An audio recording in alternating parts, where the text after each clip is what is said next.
the ultimate guide to choosing between MacBooks with M2 and M3 chips. The new MacBooks with M2 and M3 chips are game changers, and I'm about to show you why they're worth every penny. Today, we're diving into the world of Apple's latest laptops, where the M2 and M3 chips are rewriting the rules of performance, battery life, and pricing. If you're considering upgrading or buying a new MacBook, you're probably wondering what all the fuss is about. And that's exactly what we're going to explore in this video. When it comes to choosing between the M2 and M3 models, it's not as simple as just looking at the prices. There are so many factors at play, and it's easy to get lost in the sea of specs and features.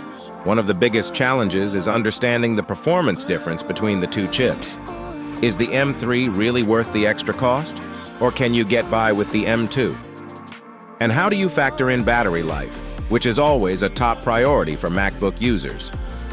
Another major consideration is pricing. Let's face it, these new MacBooks aren't cheap, and the upgrade from M2 to M3 can add up quickly.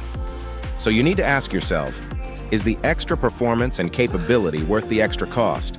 It's not a straightforward answer, and it really depends on how you plan to use your MacBook. Are you a casual user who just needs something for web browsing and email, or are you a creative professional who requires serious processing power? Ultimately, the decision between M2 and M3 comes down to your specific needs and priorities. But before we dive into that, let's take a closer look at what these chips are capable of. When Apple announced the M2 and M3, they promised some impressive specs, including faster processing speeds, improved graphics, and increased efficiency. But what does that mean in real-world terms? Let's start with the M2 chip, which is the base model for the new MacBooks. It's built using a 5-nanometer process, which allows for faster processing speeds and improved power efficiency. In terms of real-world performance, the M2 is around 18% faster than the previous M1 chip, which is no small feat. You'll notice the difference when editing videos, rendering graphics, and even just launching apps. It's a snappy chip that can handle most tasks with ease. The M3 chip, on the other hand, takes things to the next level.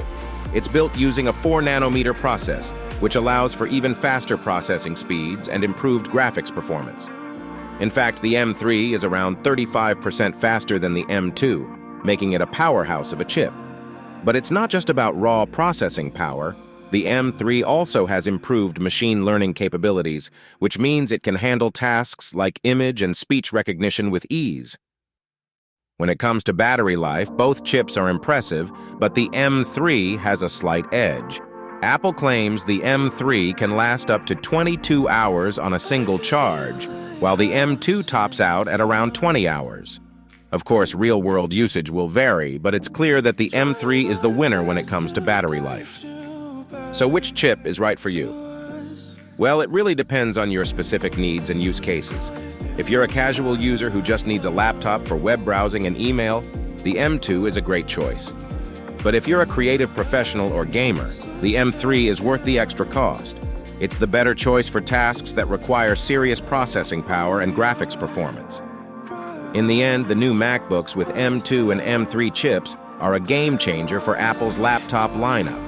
They offer incredible performance, battery life, and capabilities that will meet the needs of most users. Whether you choose the M2 or M3, you can't go wrong.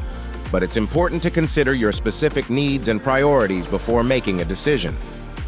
Thanks for watching, and don't forget to share your thoughts in the comments below. Have you upgraded to an M2 or M3 MacBook yet? Let me know about your experience.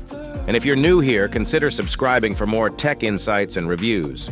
I'll see you in the next video.